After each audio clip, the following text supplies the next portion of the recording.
Hey, what up, everybody? This is Stevie Breach coming to you today in my Monday Night Raw preview.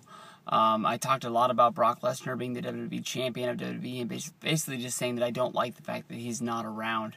It doesn't really make sense that a guy who's WWE champion hasn't been on the show since September. And basically, WWE isn't even talking about the fact of him being the champion, besides the fact that Hell in a Cell, we had a Randy Orton versus John Cena. A match to name a #1 contender for a match that we don't even know when it's going to take place. If you're an internet fan like most of us, we've heard the rumors basically talking about the match happening at the Royal Rumble. I was really hoping that this match was going to happen at TLC. Basically, that way we would know that there were guys in the Royal Rumble that had a legitimate chance of becoming the #1 contender to go on to Wrestlemania. Still a lot of talk about who's going to be. Is it going to be John Cena or Roman Reigns or one of the returning stars, Randy Orton or Daniel Bryan?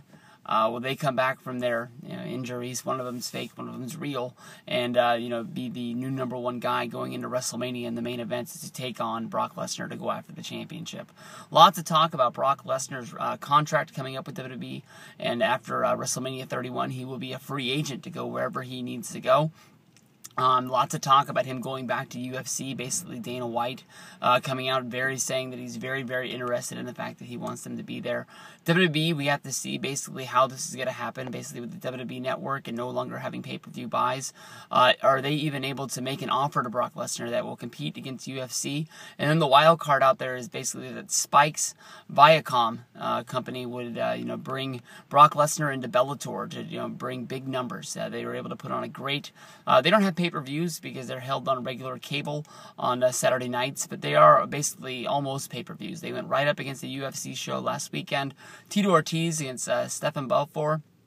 And the match really, really delivered. A lot of UFC stars from back in the day when Tito Ortiz was on top in 2005 and 2006 turned into the show, getting almost 2 million viewers to watch this television show that went right up against the UFC show. A lot of the people who used to be UFC fans or fringe UFC fans basically is saying there's too many shows to follow UFC these days. There's too many competitors out there and they're not able to build stars because every weekend you're getting somebody else shoved down your throat.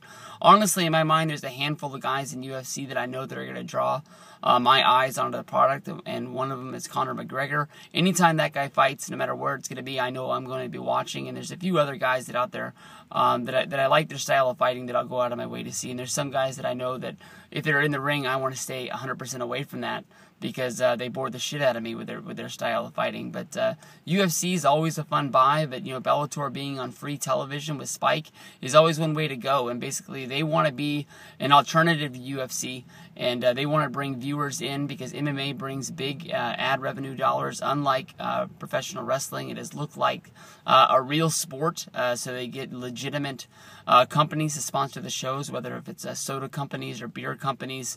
They bring big money into sponsoring everything that's involved with it. Would they spend that money to bring in a star that is like no other in Brock Lesnar, one of the biggest stars in UFC history? They stole him. Well, I guess they didn't really steal him, but they took him right out of WWE, one of the biggest names they've ever built. He was able to wrestle under his name because at the time, Vince McMahon was letting people do that, and Brock Lesnar is none other than Brock Lesnar. It took them a while for UFC to go out and sort of make a deal with WWE in order to show his wrestling highlights, because there's no other way to hype up who Brock Lesnar is other than showing these wrestling highlights of him being the youngest and fastest guy to come into WWE and win the championship at SummerSlam 2002, and then go on to WrestleMania 19 and main event the show against Kurt Angle. Everything about that match was great, but I think everybody's going to remember that botch spot at the end, and that's the only thing that really knocks down that Angle versus Brock match. But basically, where do we think that's going to go down after WrestleMania 31? Is Vince going to be able to pony up the money and keep Brock in wrestling, or is basically Dana White and Bellator going to have a bidding war to see who wants to bring this guy in and who wants to have him a part of their shows from now on? I think the UFC will go on stronger with or without Brock. I think they're always a company that's constantly growing.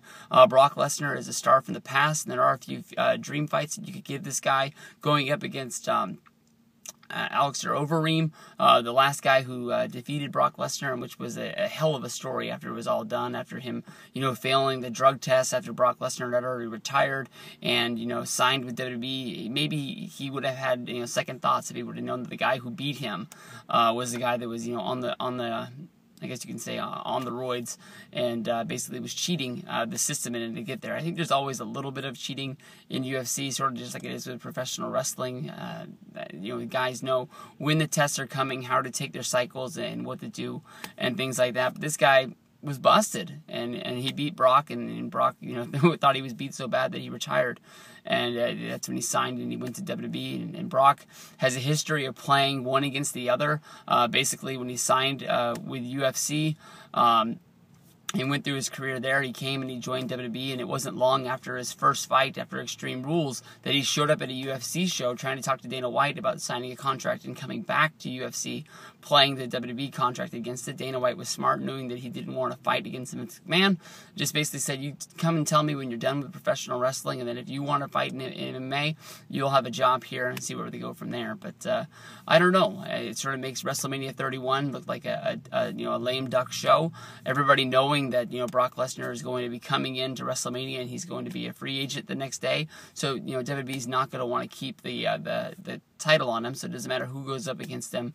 That person's going to be walking out the champion. Is Vince McMahon going to be able to come up with some sort of a surprise with somebody beating Brock before WrestleMania and taking the championship on him? And then maybe you can do some sort of a dream match of Brock Lesnar versus The Rock. I know everybody hates the fact of John Cena being the champion, and nobody wants to see that because they've seen it 15 times before, but maybe that might make WrestleMania a little bit more exciting for everybody.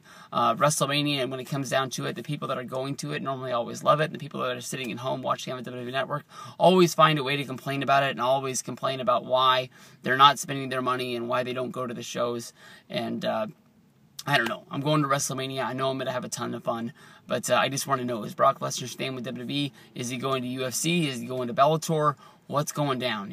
I would love to see Brock stay if he wrestles more. I don't want to see them put the championship on him and him just sort of, sitting at home on his couch with the belt up on his mantle, and us not knowing when he's coming down. Maybe just keep this guy as some sort of a spotlight wrestler, almost like they did it earlier before he won the championship, where he just showed up. He had the matches against Cena, Punk, and Triple H. A lot of people bit on those, but just as champion, I'm not a big fan of Brock Lesnar holding the WWE and the WWE Universe hostage. Lots of honking horns out here. People are pissed off.